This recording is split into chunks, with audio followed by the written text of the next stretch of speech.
Welcome to the deep dive.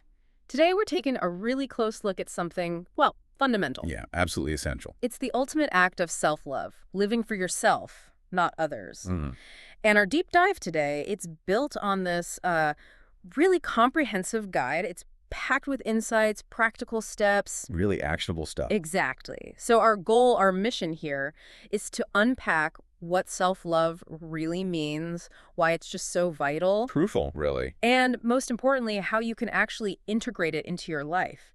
We want you to walk away with clear, usable knowledge nuggets. And I think it's important to say this isn't just about, feeling good for a moment. Right. This is more about understanding those foundational bits of personal well-being, how they all connect, Yeah. allowing you to live, well, more authentically, more fully. Okay, so let's dive in. The guide lays out this framework, calls it the journey of self-love, a visual guide. It's great visual. Yeah, it breaks this big concept down. And the first step, maybe the most crucial, embrace your authenticity. The starting point for everything, really. So what does that actually mean, according to this source? It Yeah. seems to go beyond just, accepting yourself. It does. The guide talks about actively spotting and maybe dismantling the subtle pressures, the masks we kind of pick up, often without even realizing, Unconsciously, yeah. and how that can cause this inner discord. The idea is that lining up with your real self can cut hidden stress, help your decision-making. Big stuff. Huge impact. And the action step. Write down 3 things, 3 unique things about you, and celebrate them daily. It's amazing how foundational that is because, embracing authenticity isn't just a nice idea. It's the bedrock. Yeah. If you look at that visualizing self-love part of the guide, it really shows you can't truly live if you're not living authentically first, being true to yourself first, which kind of paradoxically often makes you better for others too. That's a really powerful way to put it. But, for some people, authenticity can feel a bit, fuzzy, abstract. It can. Does the guide offer help for someone who feels maybe like they've lost touch with that after years of, say, people-pleasing? Oh, absolutely. It emphasizes starting small, Yeah. like just noticing moments when you feel a bit off at a Yeah. sync. Okay. It suggests paying attention to where your energy grows versus where it just drains away. That kind of mindful self-check, that can be the first step back. That makes sense, a practical starting point. Okay, so once you start understanding and accepting yourself more, the next step the guide brings up is set personal boundaries. So important. And it's clear this isn't about building walls around yourself. No, not at all. It's more about defining your own space, Yeah. protecting your energy. Exactly. Understanding your limits. Right. And then communicating them effectively. The action step here is super practical. Try saying no just once this week. Just once. Yeah, to a request that doesn't really fit with your goals or your values. But saying no, Yeah. I mean, that's tough for a lot of people, isn't it? It can feel like you're rejecting the person. Or inviting conflict. Yeah. Right. And the guide actually gives some tactics for handling that. Yeah.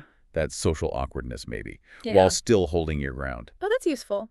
Like what? Well, things like framing your no as actually a yes to your own priorities, strategies for being gentle but firm. Oh, okay. It even suggests practicing with really small, low-stakes no's first, just to build that muscle, feel less anxious about pushback. Building the muscle gradually. I like that. Okay, so you've embraced who you are, started setting boundaries. What's next? Well, the third step flows naturally from there. Pursue your passions. Mhm. And the guide explains this as, making time and energy for things that genuinely light you up, stuff you love doing. Things that ignite your spirit, as it says. Yeah. And there's a fascinating point here. It's not just fun and games. Pursuing passions is positioned as, an antidote to languishing. That feeling of flatness, yeah, so many people feel that. Right. It's framed as an energetic investment. Time spent on passions actually refills your tank, doesn't drain it, which boosts resilience elsewhere. It totally reframes it. Right. It's not an extra if you have time. It's an essential energy input. Huh. The guide even suggests tiny experiments, like just 10 minutes on a hobby you've dropped, to feel that spark again. That's achievable. And it links this straight to what the source calls personal fulfillment, that deep sense of purpose. It really nourishes you. Okay, and the fourth element, this one feels really transformative.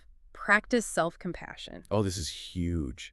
Learning to treat ourselves with that same kindness we'd give a friend. Exactly. And the source stresses this isn't about letting yourself off the hook. Not at all. It's strength, not weakness.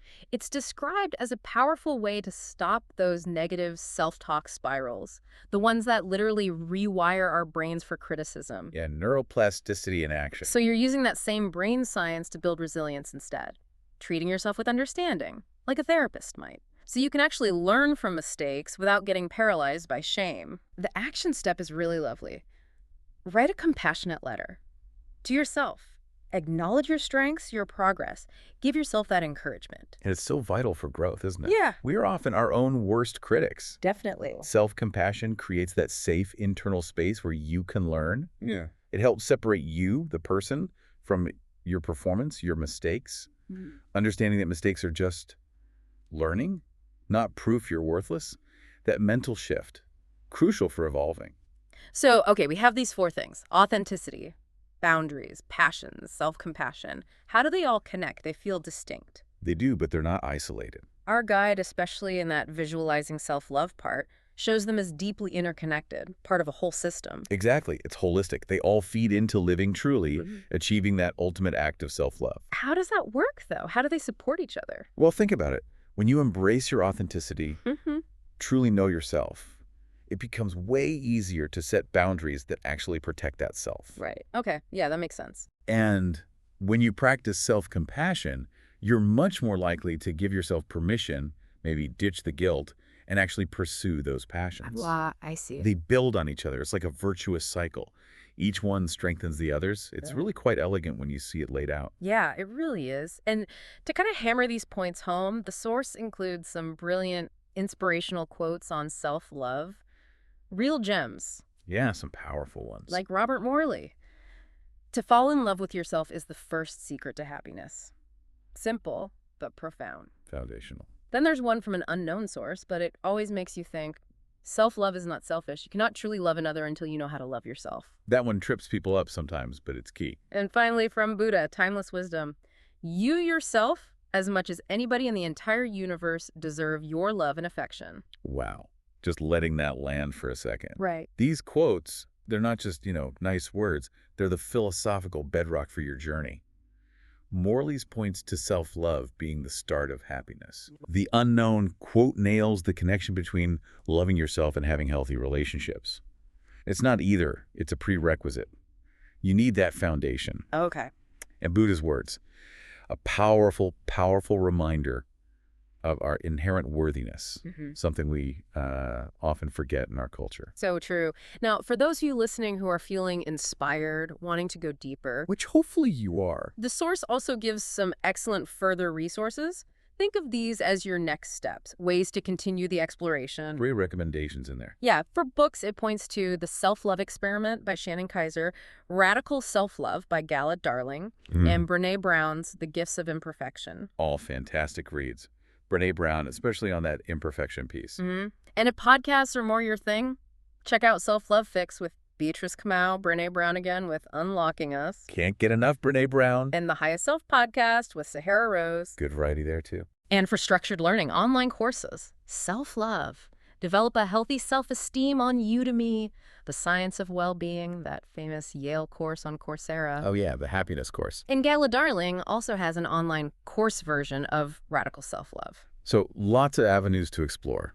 My suggestion, pick one that resonates, maybe an area we touched on today that sparks something for you. Good idea. Use these resources to really dive deeper, apply the ideas practically. Whether you like reading, listening, or a course format, there's something there to build on this foundation. So wrapping things up, what's the big takeaway from our deep dive today? For me, it's that self-love isn't like a destination you arrive at. It's active. It's ongoing. A process. Built on these core practices we talked about: authenticity, boundaries, passions, self-compassion, really orienting your life around your own well-being, your own fulfillment, not just what others expect. Beautifully put. And remember, the source says, the journey of self-love is ongoing and unique to each individual. It's your path. Embrace the process and be patient with yourself as you grow and learn. Patience is key. Definitely. So, thinking about that, maybe the question to leave you with is this.